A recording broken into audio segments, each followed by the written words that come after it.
Aming manlilikha, maraming salamat po sa inyong pagtaguyod sa bayang Pilipinas mula pa noong unang araw ng kalayaan hanggang ngayon. Sa kabila ng napakaraming hamon, humingi rin po kami ng patawad sa aming mga pagkukulang at kapabayaan na humahadlang sa pag-ani ng mas marami pa sanang mabubuting bunga ng kasarinlan. وقال ربكم ادعوني استجب لكم بسم الله الرحمن الرحيم.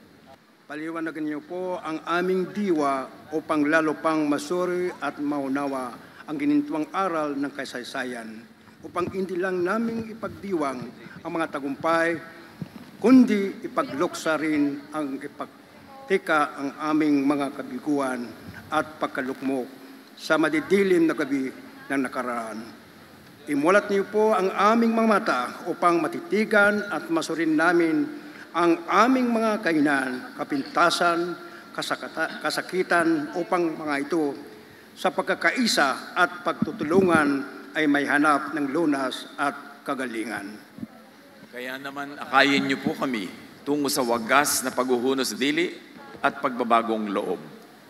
Dalisayin niyo po at hubugin ang aming isip, pananaw, asal at pananalita upang ang ibunga ay higit pang mabuting pagkatao at kaming lahat ay lumago sa isip, gawi at galaw nang kaming lahat ay maging mas mabuti pang mga nilalang, kamag-anak, kapitbahay, kababayan, mamamayan at mga lingkod bayan. Turuan niyo po kaming dibdibin ang aming banal na tungkuling makiisa at tumulong sa pagbuo ng lalo pang matatag at masaganang bayan para sa ikabubuti ng lahat.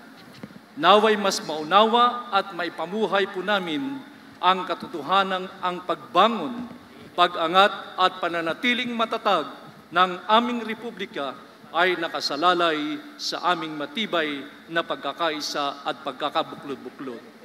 Kasabay po ng pagdiriwang na ito, amin pong hinihiling na tanggapin mo ang lahat ng nasa bayan, mga mamamayan, nasa pamahalaan at lahat ng namumuno at lingkod bayan, mga kapatiran sa pananampalataya, ang lahat po ng pinuno ng mga industri at pangangalakal, mga dalubhasa at mga karaniwang mga manggagawa, lahat po ng mga alagad ng sining at kultura, gayon din po lahat ng mga pantas at mga humuhubog ng kaalaman, ng mga pananaw ng madla na kanila pong iniaalay ang sarili sa iyo.